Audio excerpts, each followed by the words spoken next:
की तरफ से दिया गया था। और वहीं अब बड़ी अपडेट ये मिल रही कि चीन मालदीव के राष्ट्रपति पहुंचे, 5 दिवसीय स्टेट विजिट पर वो पहुंचे। द्विपक्षीय संबंधों को मजबूत करने के लिए समझौतों पर भी कई हस्ताक्षर यहां पर होंगे।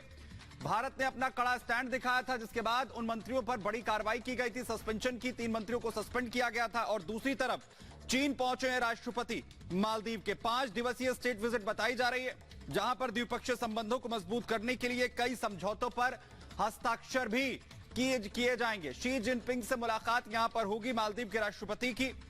आपको बताएं कि जिस तरीके से प्रधानमंत्री नरेंद्र मोदी को लेकर, भारत को लेकर कमेंट किए गए थे मालदीव की सरकार के मंत्रियों की तरफ से, सोशल मीडिया हो या फिर खुद उनकी सरकार, मालदीव में इन तीनों ही मंत्रियों पर गाज गिरी है। और वहीं दूसरी तरफ लगातार बायकॉट मालदीव ट्रेंड कर रहा है।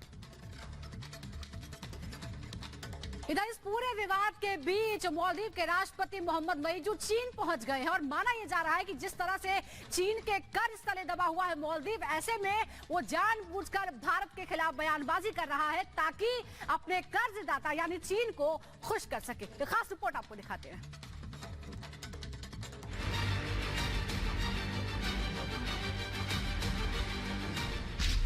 चीनी कर्ज के जाल में उलझा मालदीव।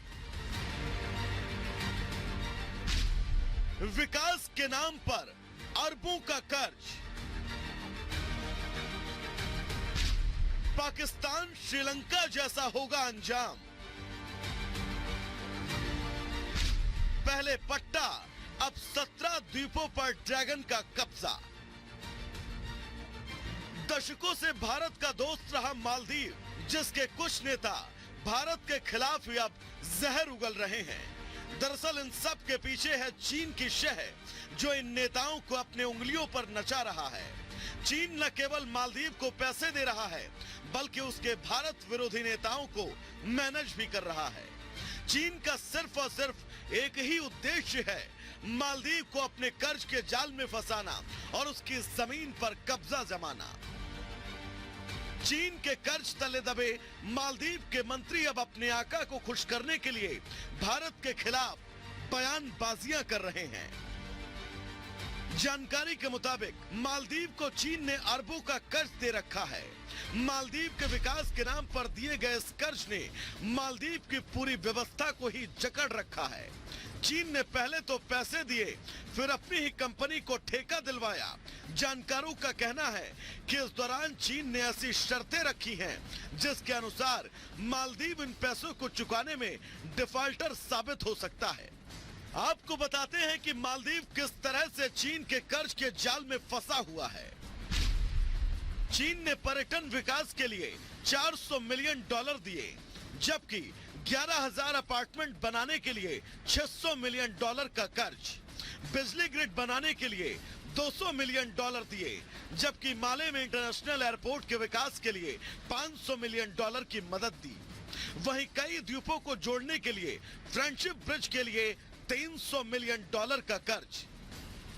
भारतीयों ने मालदीव की अपनी टिकट कैंसिल करा दी, होटल बुकिंग कैंसिल करा दी और बहुत सारा अनरिफंडेबल था। फिर भी उन्होंने भारत के प्रधानमंत्री की बात सुनी और भारत में टूरिज्म में जाना पसंद किया।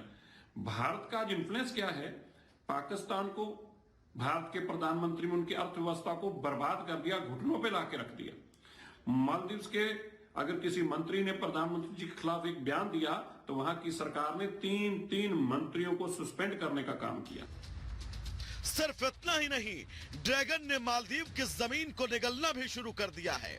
दावा किया जा रहा है साल 2014 से इस मिशन में जुटे चीन को शुरुआती सफलता भी मिलना शुरू हो चुकी है। मालदीव के दर्जन भर द्वीपों पर चीन का अनऑफिशियल कब्जा है। इन द्वीपों का प्रशासन चीन के इशारे पर चलता है।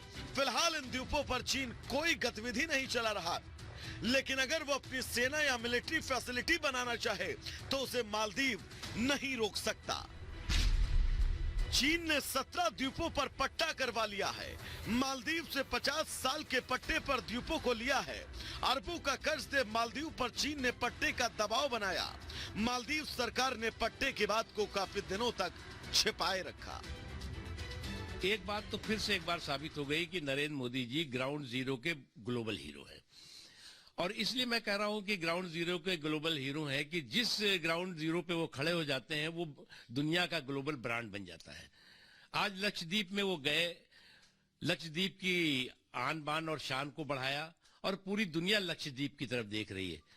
अगर लक्षद्वीप का हमें पूरी दुनिया सम्मान कर रही है और कुछ लोग कुंठित हो रहे हैं तो उनकी प्रॉब्लम।